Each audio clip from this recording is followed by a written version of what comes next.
As the war in Ukraine drags into another year, captured Ukrainian soldiers are offering a candid look at the challenges they face, not just from the battlefield, but from the lack of preparedness and leadership within their ranks.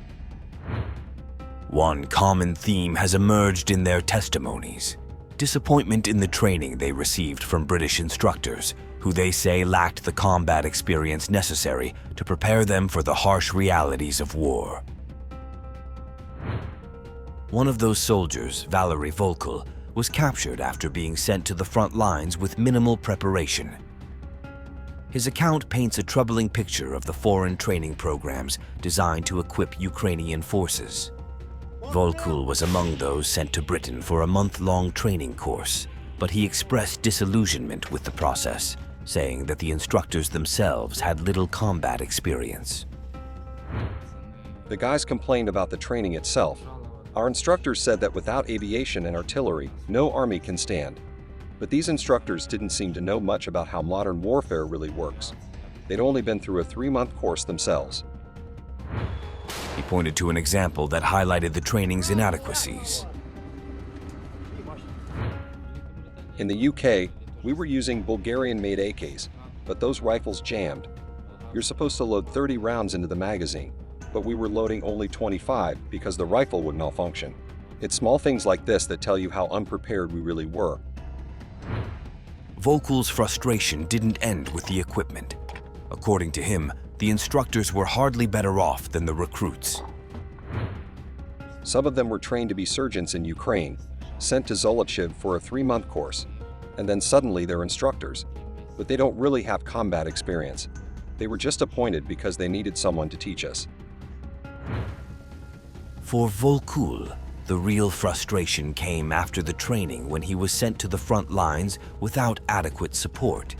The sense of purposelessness was palpable as he described being deployed with little more than a rifle while coming under heavy fire from advanced Russian weaponry. Why are they sending us there if all we do is sit and wait for something to hit us on the head? It feels like we're just cannon fodder. That's how it turns out.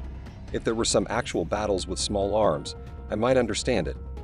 But if you're just sitting there with an assault rifle and getting hit with everything from Solnspiaks to 120mm mortars, I don't see the point of sending people.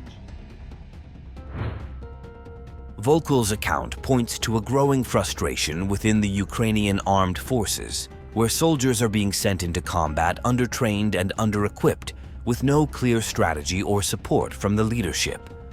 The reliance on foreign instructors, many of whom lack real combat experience, seems to exacerbate the problem. Volkul's experience is not unique.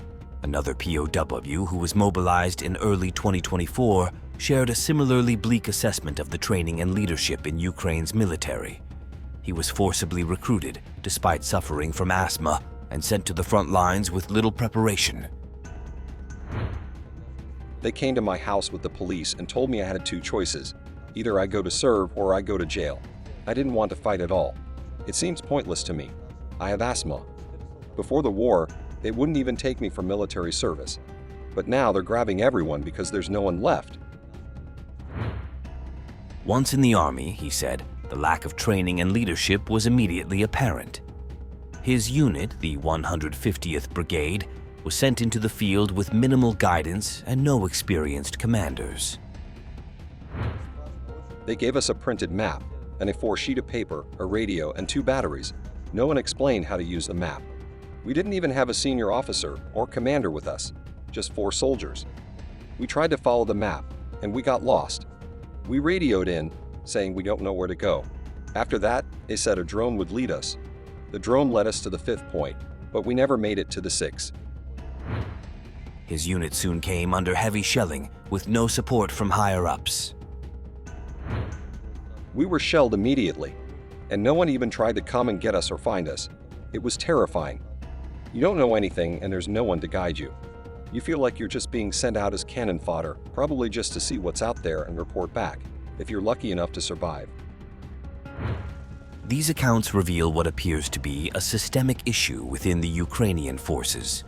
Soldiers, many of whom have no prior military experience, are being hastily mobilized and trained by foreign instructors who lack the combat experience needed to properly prepare them.